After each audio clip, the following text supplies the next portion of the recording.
Teka, inaaya mo ba ako makipag-date? Kung okay lang sa'yo. Hmm, sige, tara. Gusto kong tumalon sa tuwa dahil pumayag siya. Ito yung unang beses na mailalabas ko siya sa isang lugar na deserve niya talaga. Magpapalit ka pa ba ng suot or naka-uniform ka lang? Siyempre magpapalit ako. Sige. Pagka-uwi ko galing school, nagbihis kaagad ako. Wala akong masyadong magagandang damit. Kung meron, paulit-ulit ko lang ding nasusuot.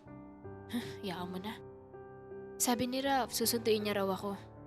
Nagantay na ako sa labas ng gate ni na tita. Maya-maya, may nakita akong sasakyan na itim tapos huminto siya sa harap ko. Nanlaki ang mga mata ko nang bumaba din si Ralph. Nagulat ako kasi ibang-iba yung Ralph na nakikita ko ngayon.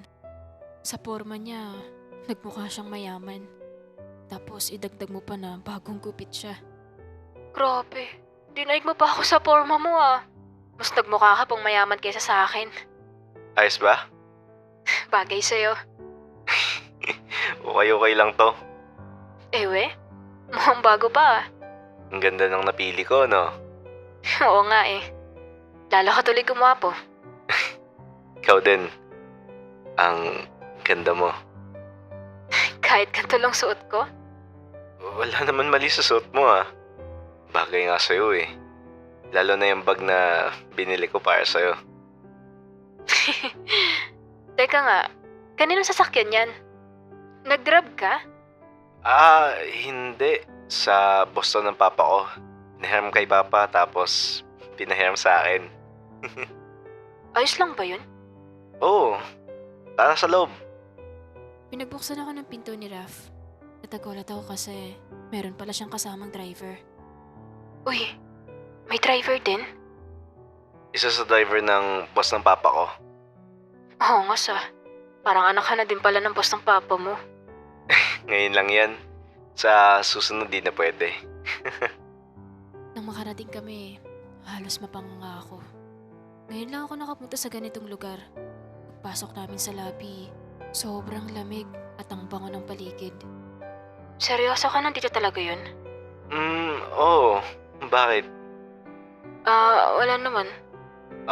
First time mo dito? Hindi. Pangalawang beses ko na dito.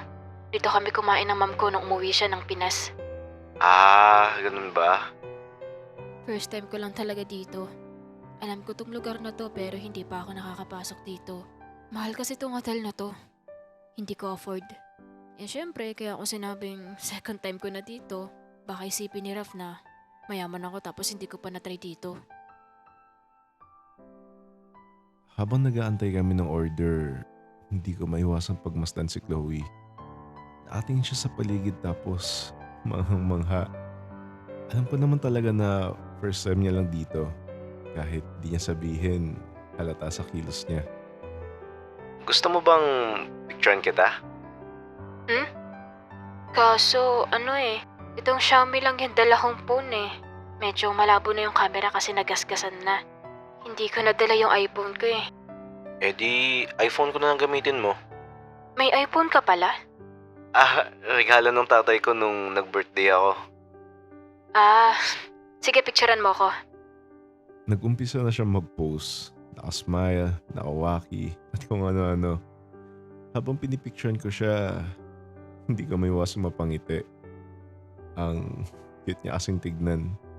Yung tipong kahit anong expression gawin niya, bagay sa kanya.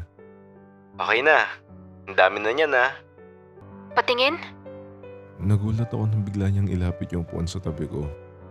Tapos yung mukha niya nilapit niya rin sa akin para makita yung screen ng phone ko. Bumilis tibok ng puso ko. Halos hindi na ako makagalaw sa pwesto ko. Pinilit kong maging kalmado para hindi niya halata na pinagpapawisan ako. Next mo pa nga. Ay wait. Ito, i-delete mo to. Ang pangit ko dyan eh. Parang di naman. Basta i-delete mo. Wag mo isasend sa akin yan. Gawa ka na kasi ng IG mo tapos send mo sa akin dun. O di kaya sa Telegram. May Telegram ka ba? Meron. Sige, send ko dun. Akin ang number mo. Pagkasan ko ng pictures niya, pinadelete niya agad sa akin yung mga pictures niya sa phone ko. Thank you. Nakahinga lang ako ng maluwag nang bumalik siya sa dati niyang pwesto. Sobrang lapit niya kasi sa akin. Tinignan ko ulit siya at nagpo-phone na siya. Nakita mo na yung send ko sa'yo? Oo. Gawa ka na ng IG. Follow ba kita? Ipopost ko tong pic ko sa IG. Sige, pag-uwi ko, gagawa ko. Pagtapos, nagkukwento na siya ng kung ano-ano. Hindi na ako masyadong nakakasagot na maayos. Nakatitig lang ako sa kanya habang nagsasalita siya. Hindi ko maintindihan pero parang bawat tawat galaw niya, iba na yung dating sa akin. Dati naman, normal lang tong ganito kapag nag-uusap kami. Pero kasi ngayon, parang may kakaiba. Uy, nakikinig ka ba? Oo. Nakikinig ako. Puro ka kasi tango dyan. Mamaya, di ka naman pala interesado sa sinasabi ko. Hindi nakikinig kaya ako. We, sige nga.